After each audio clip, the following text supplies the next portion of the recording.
Good morning guys and welcome to 5th generation Hobby Shop. Welcome to another vlog. Welcome to another unboxing.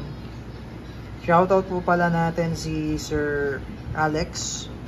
Shoutout po sa inyo dyan sir. So ngayon po ang ating i-unbox po is the WE High Kappa 5.1 Type K. This is airsoft gas blowback pistol. So dahil airsoft siya, ang bala niya ay plastic ball.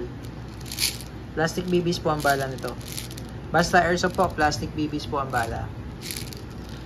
Tapos ito naman po yung hangin po niya. Ito po ay Pop Dino na green gas. Sa mga airgun naman po, usually sa mga imported airguns, ang hangin niya ay CO2. Pero dito po sa airsoft natin, green gas. May mga airsoft naman po na CO2 po. No, may mga airsoft din po na ganito po ang hangin niya. Pero ang bala niya ay plastic pa rin. Okay. So 5.1 Type K po siya. Ito po yung magazine niya. Metal mag po yan. Ang laman po nito ay 30 rounder capacity po. So ito po yung unit natin. Nalalagyan po siya ng flashlight with serrations on front, serrations on rear. Tapos naka ambidextrous manual safety na rin po yan.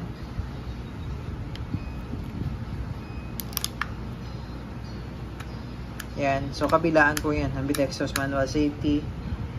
Ayan, safety. Tapos paper tail safety. Ayan. Adjustable po yung sight niya, elevation, and windage. Sa front naman naka-fix with markings. Ayan, WE brand po yan. 2011 Type K 5.1 High Kappa. Ayan.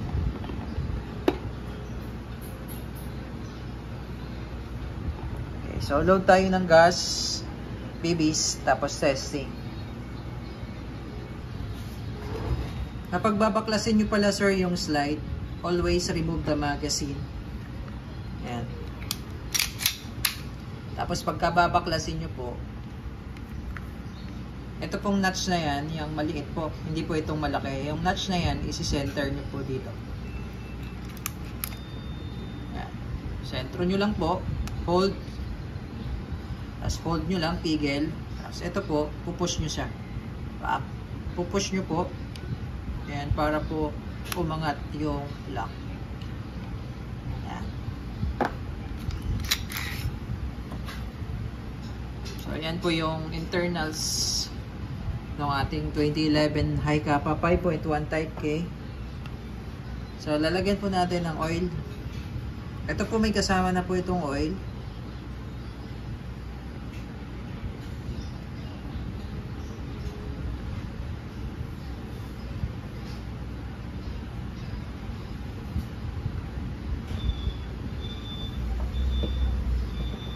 So, ayan po yung nilalagyan po natin ng oil. Kasi po, di ba blowback po siya. So, yung slide, pabalik-balik po siya. Pabalik-balik po dyan. Yan po yung tinatawag na reciprocation. Okay? So, pabalik-balik po yung slide. So, kailangan po dyan, lubricated. Kasi pag wala po yan oil, yung slide mo mapupudpud yan. Maganit yung slide. Kumbaga.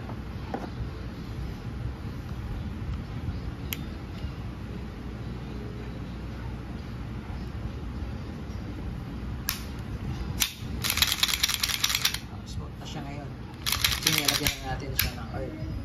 So, pagka nakita nyo po, napansin nyo na walang oil or tuyo, lagyan nyo na po. Ayan. Para smooth yung airsoft natin, airsoft pistol natin. Okay, so ito namang mga valve na to, lalagyan na rin po natin ng oil. Pa-bonus po, lalagyan na natin ng oil at saka higpitan na po natin yung mga valve.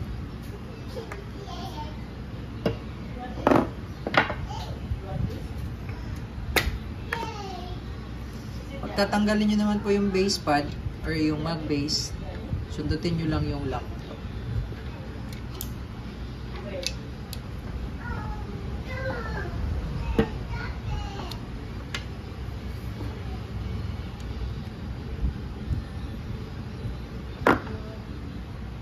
So, niluwagan ko lang po muna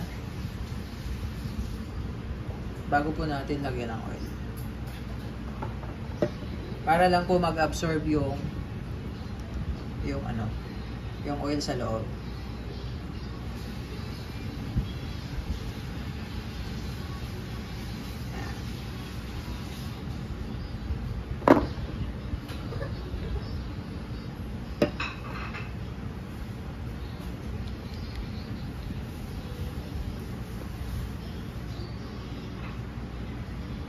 Okay.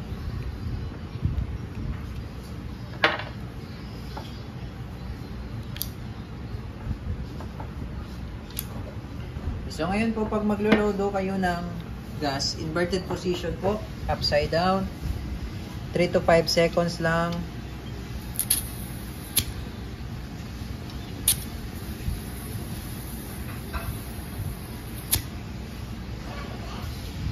Okay.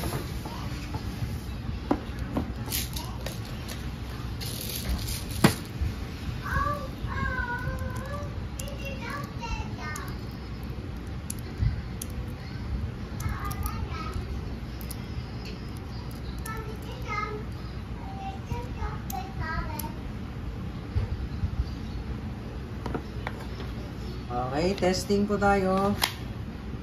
2011 high kappa 5.1 type K.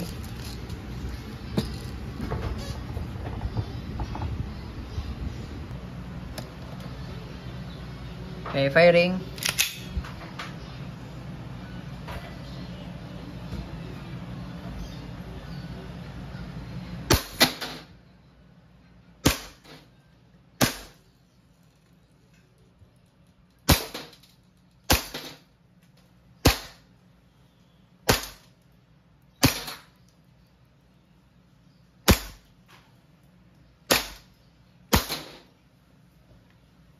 Open slide, release na mag.